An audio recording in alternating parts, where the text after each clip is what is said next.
പ്രതിരോധ രംഗത്ത് പുതിയ പരീക്ഷണങ്ങൾ നടത്താൻ മത്സരിക്കുകയാണ് ലോകശക്തികൾ. യുദ്ധതന്ത്രങ്ങൾ മാറിമറിയുമ്പോൾ ശക്തിയിലും സാങ്കേതികവിദ്യയിലും മുൻതൂക്കം ആർക്ക് എന്നതാകും ഉയരുന്ന ചോദ്യം. ലോകശക്തിയായ അമേരിക്കയെ പോലും വിറപ്പിച്ച തങ്ങളുടെ അതിപ്രധാനമായ യുദ്ധതന്ത്രം കൊണ്ട് മാത്രം ചെറുത്തുനിൽപ്പ് നടത്തുന്ന ഇറാൻ ലോകത്തിനാകെ ഇന്ന് മാതൃകയാണ്.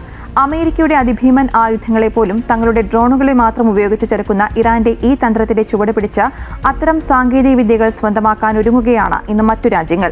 ഈ ഘട്ടത്തിൽ ഡ്രോൺ ശക്തി വർദ്ധിപ്പിക്കുവാൻ ഒരുങ്ങുകയാണ് ഇന്ത്യയും.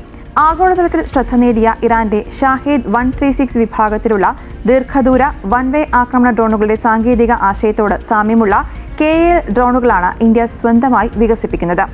റഷ്യ യുക്രൈൻ യുദ്ധത്തിലും ഇറാൻ അമേരിക്ക യുദ്ധത്തിലും വ്യാപകമായി ഉപയോഗിക്കപ്പെട്ട ഇത്തരം ഡ്രോണുകൾ കുറഞ്ഞ ചെലവിൽ ശത്രുവിന്റെ പ്രധാന സൈനിക കേന്ദ്രങ്ങൾക്കും അടിസ്ഥാന സൗകര്യങ്ങൾക്കും നേരെ വലിയ നാശനഷ്ടങ്ങൾ സൃഷ്ടിക്കുവാൻ കഴിയുമെന്ന് തെളിയിച്ചിരുന്നു.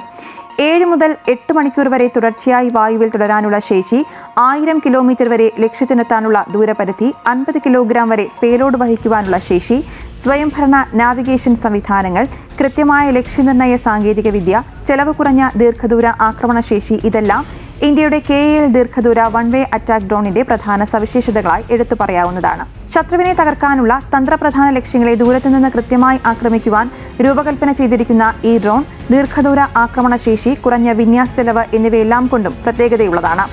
യുദ്ധസാഹചര്യങ്ങളിൽ സൈനികരുടെ ജീവൻ അപകടത്തിലാക്കാതെ കൃത്യമായ ദൗത്യങ്ങൾ നടത്തുവാൻ കഴിയുന്ന തരത്തിലാണ് ഇത് രൂപകൽപ്പന ചെയ്തിരിക്കുന്നത്. ഇന്ത്യയുടെ പ്രതിരോധ സാങ്കേതിക രംഗത്തെ സുപ്രധാന മുന്നേറ്റമായി ഇതിനെ വിലയിരുത്താനാകും. ഇന്ത്യയുടെ ആദ്യത്തെ തദ്ദേശീയമായി നിർമ്മിച്ച 1000 കിലോമീറ്റർ ശ്രേണിയിലുള്ള ദീർഘദൂര വൺവേ അറ്റാക്ക് ഡ്രോണായി ഇതിനെ വിശേഷിപ്പിക്കാം.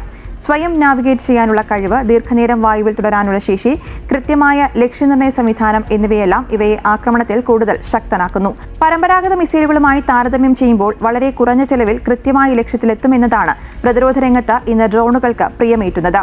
കുറഞ്ഞ ചെലവിൽ ശത്രുവിന്റെ പ്രധാന സൈനിക കേന്ദ്രങ്ങൾക്കും അടിസ്ഥാന സൗകര്യങ്ങൾക്കും നേരെ വലിയ നാശനഷ്ടങ്ങൾ സൃഷ്ടിക്കുവാൻ ഇവയ്ക്ക് കഴിയും. ഇറാന്റെ ഷാഹേദ് 136 പുറമെ റഷ്യയുടെ ഗറാൻ 2 ഡ്രോണും അമേരിക്ക വികസിപ്പിച്ച ലുക്കാസ് സംവിധാനവും ഇതേ വിഭാഗത്തിൽ ഉൾപ്പെടുന്നു. എന്നാൽ KAL ഇന്ത്യയുടെ ആവശ്യങ്ങൾ മുൻനിർത്തിയും ഭാവിയിലെ അന്താരാഷ്ട്ര പ്രതിരോധ വിപണിയെ ലക്ഷ്യമിട്ടുമാണ് രൂപകൽപ്പന ചെയ്തിരിക്കുന്നത്. ഭാവിയിലെ യുദ്ധരംഗത്ത് പ്രവർത്തിക്കുവാൻ ആവശ്യമായ സമഗ്രമായ ആളില്ലാ പ്രതിരോധ സംവിധാനങ്ങൾ ഇന്ത്യയിൽ തന്നെ വികസിപ്പിക്കുകയാണ് ലക്ഷ്യമെന്നും കമ്പനി വ്യക്തമാക്കുന്നു.